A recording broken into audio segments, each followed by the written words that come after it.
शुक्लां वरदरं विष्णुं शशिवर्णं चतुर्भुजं प्रसन्नवदनं ध्यायेत् सर्वविघ्नोपशान्तये अगजाननपद्मार्कं गजाननमहर्निशम् अनेकदन्तं भक्तानाम् एकदन्तम् उपास्महे।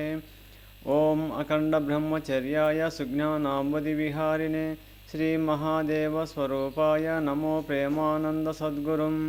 ॐ गुरुब्रह्मा गुरुर्विष्णुः गुरुर्देवो महेश्वरः गुरुसाक्षात् परब्रह्म तस्मै श्रीगुरवे नमः। ॐ वागर्तव्यवसम्पृक्तो वागर्तप्रतिपत्तये जगतः पितरो वन्दे पार्वती परमेश्वरौ। ॐ मनोजवं मारुततुल्यवेगं जितेन्द्रियं बुद्धिमतां वरिष्ठं वातात्मजं वानरयोतं मुख्यं श्रीरामदूतं शिरसा नमामि। ॐ आदित्याय च सोमाय मङ्गलाय बुधाय च गुरुशुक्रशनिभ्यश्च राहवे केतवे नमः। ॐ सहना भवतु सहनो भुनक्तु सह वीर्यं करवावहै तेजस्विनावधीतमस्तु मा विद्विषावहैः। ओम शांति शांति शांति। तपोवनము ఆశ్రమ సంస్థాపకులు సనాతన ధర్మ సమాజం వ్యవస్థాపకులు బ్రహ్మచారి మహర్షి సద్గురు శ్రీ శ్రీ శ్రీ ప్రేమానంద స్వామి గురుదేవుల పాదపద్మములకు సాష్టాంగ నమస్కారములు. వైశాఖ పురాణము 21వ అధ్యాయము వైశాఖ మాస ఏకాదశి మహాత్మ్యము. శృతకీర్తి మహారాజు విద్యాధరుడు విన్నవించిన విషయములన్నింటినీ శ్రద్ధగా విని విద్యాధరు మునిశ్రేష్ఠ, ఈ వైశాఖ మాసంలో అన్నిటికన్నా ముఖ్యమైన తిథి ఏది?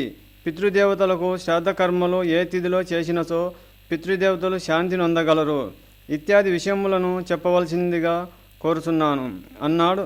అంతటా విద్యాధరుడు ఇట్లు చెప్పసాగాడు. శృతకీర్తి మహారాజా, వైశాఖ మాసమంతయు శ్రేష్టమైనదే. సూర్యుడు మేషరాశిలో నుండగా వచ్చు చైత్ర బహుళ అమావాస్య మొదలు వైశాఖ బహుళ అమావాస్య వరకు ఉన్న 30 రోజులు చాలా పుణ్యప్రదమైనవి. అయినను ఆ 30 తిథులలో ఏకాదశి రోజు అత్యంత శ్రేష్టమైనది మరియు ఉత్కృష్టమైనది. ఆనాటి ఉదయాన్నే లేచి కాలకృత్యములు తీర్చుకొని స్నానం ఆచరించి సూర్యునికి ఆర్ఘ్యమునిచ్చి నిష్ఠతో తులసి దళములతో శ్రీ మహావిష్ణువును పూజింపవలెను. పిమ్మట బ్రాహ్మణులకు దాన ధర్మములు చేయవలెను. పితృదేవులకు శ్రాద్ధకర్మలు చేయుట ఈ వైశాఖ మాసమంతయు ఉత్కృష్టమైనదే. వైశాఖ మాస ఏకాదశి తిథి యందు గయలో శ్రాద్ధము పెట్టినచో రౌరవాది నరకముల బారిన పడిన పితృదేవతలందరూ విముక్తులై విష్ణు సాయుధ్యమును పొందగలరు. ఒకనాడు నారద మహర్షి భూలోక సంచారము చేస్తూ నైమిషారమునందు యజ్ఞయాగాదులు చేస్తున్న కొంతమంది మునుల కడకు ఏతించాడు. ఆనాడు నారదమునిని మునులందరూ వింతగా చూడసాగారు. యథావిధిగా తన తంబురను మీటుకుంటూ విష్ణు సంకీర్తనంతో వచ్చే నారద మహర్షి ఒక చేత్తో తన నాలుకను మరొక చేత్తో తన చిహ్నమును పట్టుకొని నాట్యము చేయుచూ రాగసాగాడు. అది చూసిన మునులందరికీ ఏహ్యభావము కలిగి, ఏమిటది నారద, నీకేమైనా పిచ్చి పట్టినదా అని ప్రశ్నించారు. అంతటా నారద ముని, పిచ్చి నాకు కాదు, భూలోక వాసులకు పిచ్చి పట్టినది. కలియుగ ప్రజలు తమ నాలుకను చిహ్నమును అదుపులో నుంచుకొనలేకపోతున్నారు. వీటిని నిగ్రహించుటకు వారికి కష్టం అవుతున్నది. నాలుకకు మంచి చెడ్డలు తెలియక వీటిని నిగ్రహించుటకు వారికి మంచి చెడ్డలు తెలియక వాగుతూ ఉంటుంది. ఉదయం లేచినది మొదలు మరలా రాత్రి నిద్రించే వరకు అది చేయని పాపం అంటూ ఉండలేదు. నాలుక తిడుతుంది, దుర్భాషలాడుతుంది, అసత్య వాక్యములకు లెక్కలేదు. నిత్యము ఎవరినో ఒకరిని ఆడిపోసుకోవటం తప్ప దానికి ఇంకేమీ పని లేదు. ఒక క్షణమైన హరినామ సంకీర్తన చేయదు, భగవంతుని స్మరించదు, పురాణములను చదవదు. ఆ నాలుకకు నిత్యము ఎవరినో ఒకరిని నిందించడమే. ఎటు పడితే అట్లు మాట్లాడుతుంది. ఇక చిహ్నము, దీనికి నిత్యము పరస్త్రీ వ్యామోహమే. దానికి కామవాంఛ చాలా ఎక్కువ. చూసిన ప్రతి స్త్రీతో రమించాలనుకుంటుంది. ఈ చిహ్నమును వాయు వరుసలో అక్కర్లేదు. అది స్త్రీ అయితే చాలుననే కామ ప్రకోపంతో ఉంటుంది. ధర్మం అన్నది లేదు. తల్లిదండ్రులను కుమారుడు భర్తను భార్యను తొలనాడుతూ హింసిస్తుంటారు. మనిషి ధర్మయుక్తముగా జీవించలేకపోతున్నాడు.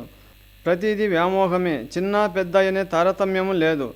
ఒక చిహ్నము, ఒక యోని ఉంటే చాలుననే నీచమైన సంస్కృతిలో ఉండి కామవాంఛపరులై సంచరిస్తున్నారు. కావున భూలోకములోని ప్రజలే పిచ్చివారు. వారికి తమ యొక్క నాలుక చిహ్నములపై నియంత్రణ లేదు. భూలోకవాసుల జీవితం భ్రష్టు పట్టింది. కావున వారే పిచ్చివారు. నాకెక్కడ వారి ఏహ్యమైన సంస్కృతి అంటుకుంటుందో ఏమోనని నా చిహ్నమును నాలుకను చేత్తో పట్టుకుంటూ నిగ్రహించుకుంటున్నాను. ఏనాడైతే భూలోకవాసులు వీటిని త్యజిస్తారో ఆనాటి నుండే వారు నీతి మార్గమును ధర్మ మార్గమును నడుచుకొనగలరు.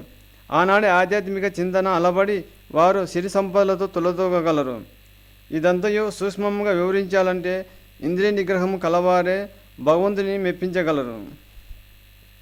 కావున నేనిట్లు చేయుటలో తప్పేమున్నది? ఇలాంటి పాపకార్యముల వలన భూలోక ప్రజలు మున్ముందు ఎట్టి విపత్తులను ఎదుర్కొందురో, ఏ విధముగా బాధలను అనుభవించురో అని భయముగా గొలుపుతున్నది. కావున మునులారా, మానవులకు మంచి కలుగుటకు మీరేమైనా యజ్ఞయాగాదులు చేయండి అన్నారు నారద మహర్షి. నారద మహర్షి వివరించిన దాంట్లో తప్పేమీ లేదని గ్రహించారు. భక్తి మార్గమే భగవంతుని చేరుటకు సులభ మార్గము. ఇంద్రియ నిగ్రహము కలవారి ఇహలోకమును పరలోకమును ఏలగలరు. కావున మానవులు తమ పంచేంద్రియాలను సర్వాంగాలను నియంత్రణలో ఉంచుకోవాలని నారద ఉద్బోధకు మునులెంతగానో ముదమందారు. కలియుగ మానవులకు అర్థమయ్యే రీతిలో నారద మహర్షి హితోపదేశం చేసిన విధమున వారు శ్లాఘించారు. యథావిధిగా తమ పనులలో నిమగ్నమైపోయారు. వైశాఖ పురాణము 21వ అధ్యాయము సమాప్తము.